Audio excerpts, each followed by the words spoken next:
कांग्रेस भगवान राम के अस्तित्व पर सवाल उठाती थी, दुनिया के महंगे वकील खड़ा करती थी, जो समाजवादी पार्टी कार सेवकों पर गोली चलाती सरयू लाल कर दिया, जो ममता बनर्जी भगवान राम के नाम पर सनातन के नाम पर अनुपम जी लाल पीली पड़ जाती थी, आज ये क्या कर रहे हैं? राम राम चिल्ला रहे हैं, सनातन सनातन चिल्ला रहे हैं। अखिलेश यादव अपने सांसद को बार बार राम मंदिर भेज रहे हैं। राहुल गांधी भी कह चुके हैं कि भैया हम राम मंदिर जाएंगे। ममता बनर्जी का 2 दिन पहले का वीडियो, जय महाकाल जय महादेव जान बचाओ महादेव, क्या लग रहा है घंटाघर के पीछे खड़े हैं, पर सुइयां बदल गई हैं। समय ऐसा बदल गया, ये जो सनातन विरोधी थे, राम विरोधी थे, हिंदुओं के विरोधी थे, सनातन सनातन चिल रहे हैं। शंकराचार्य के लिए अखिलेश यादव फोन कर रहे हैं, राहुल गांधी मंदिर के लिए अनुपम जी बेताब हो रहे हैं। क्या हो रहा है राजनीति में? ये देखिए, राजनीति एक ऐसी चीज़ है ना जो अपनी सुविधा के हिसाब से मतलब स्वादानुसार नमक डालती है।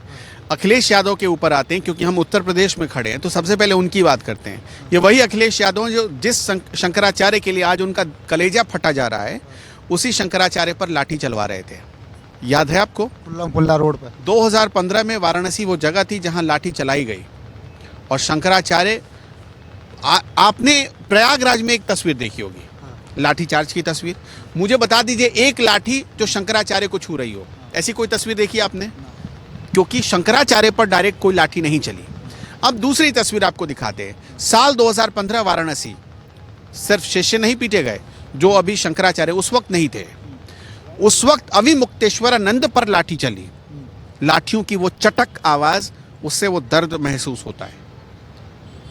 और वो अविमुक्तेश्वरानंद ने उस समय श्राप दिया था घमंड टूटने का। और देखिए 2017 में सरकार बदल गई और आज अखिलेश यादव एकदम वही छाती फाड़ रहे हैं शंकराचार्य के लिए।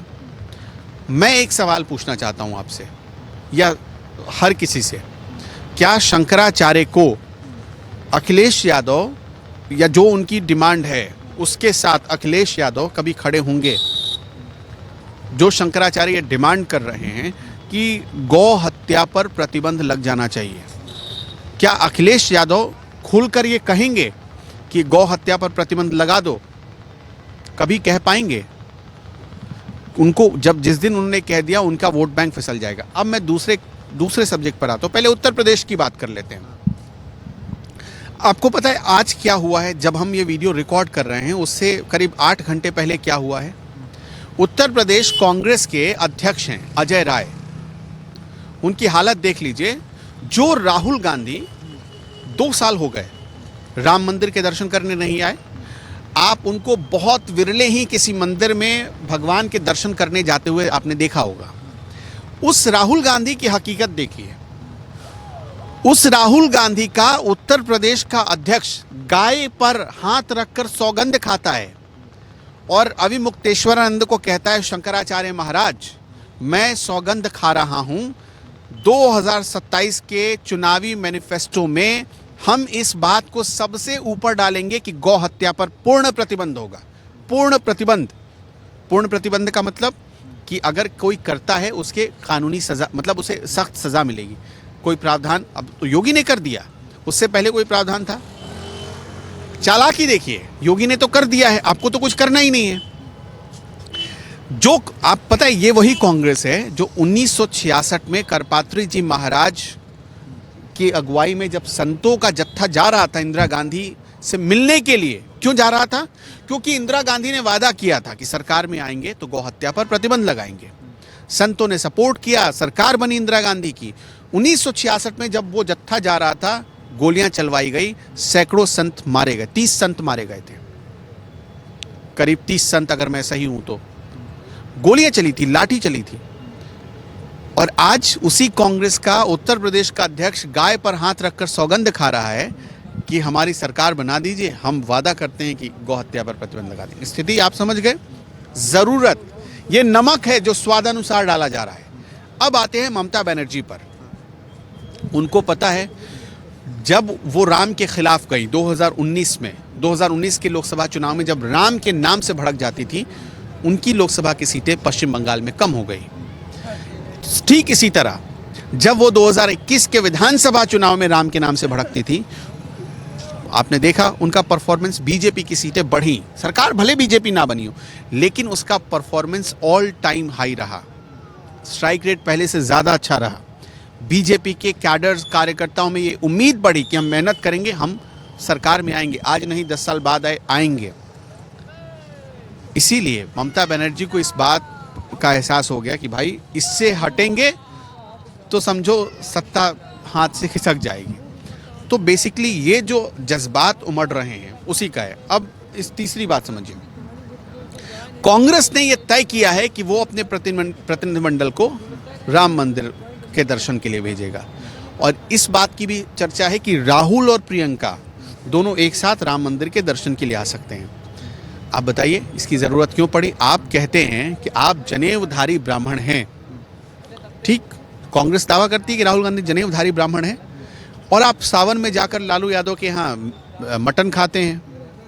जनेऊधारी ब्राह्मण या ब्राह्मण परंपरा का निर्वहन करने वाला कभी ऐसा करेगा?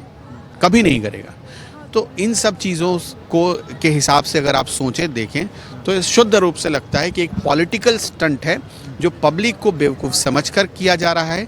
इन सबको पता है कि भाई हिंदू सेंटिमेंट इस वक्त हावी है, हिंदू एकजुट हो रहा है। जो बटेंगे तो कटेंगे का नारा, एक है तो सेफ है का नारा हिंदुओं के दिमाग में घर कर गया है, इसलिए हिंदू कहीं दूसरी जगह नहीं जाएगा, बीजेपी के साथ रहेगा। इनको लग रहा है कि भाई उसको तोड़ना है तो हमें भी हिंदू बनना पड़ेगा, और ये शुद्ध रूप से उसी का है।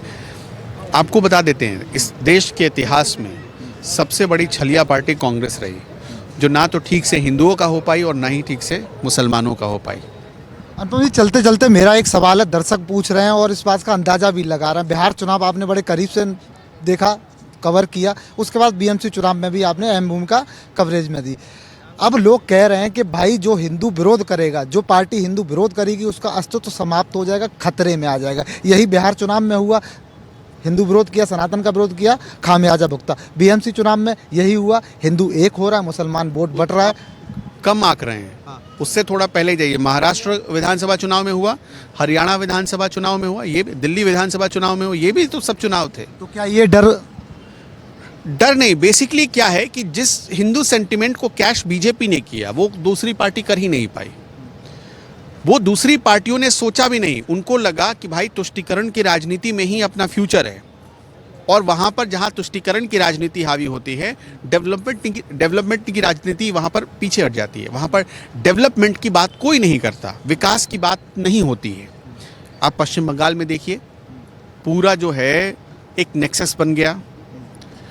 आप चले जाइए, मतलब जब कांग्रेस का दौर होता था उस समय भी एक नेक्सस बना था जो इलेक्शन के टाइम में एक्टिवेट होता था और एक साथ वो समेट कर चला जाता। वो क्या, चंदा नेक्सस। और उसी नेक्सस ने कांग्रेस को भी खड़ा किया और कांग्रेस को भी गिराया। उसी नेक्सस ने पश्चिम बंगाल में ममता दीदी को कम से कम उनके भीतर ये डर पैदा कर दिया है कि बीजेपी हावी हो रही है। हावी है रहे या नहीं है, चुनाव जीते या हारे, कम से कम डर पैदा कर दिया है। देखिए क्या हाल हो गया, वही कांग्रेस है, वही समाजवादी पार्टी है, वही ममता बनर्जी हैं। राम राम चिल्ला रही हैं, सनातन सनातन चिल्ला रही हैं, महाकाल महाकाल कर रही हैं। कमेंट बॉक्स दर्शकों आपका इंतजार कर रहा है। ये विपक्ष का जो चेहरा है, अगर आपको भी समझ आ रहा है तो कमेंट बॉक्स में अपनी राय दे दीजिए। धन्यवाद।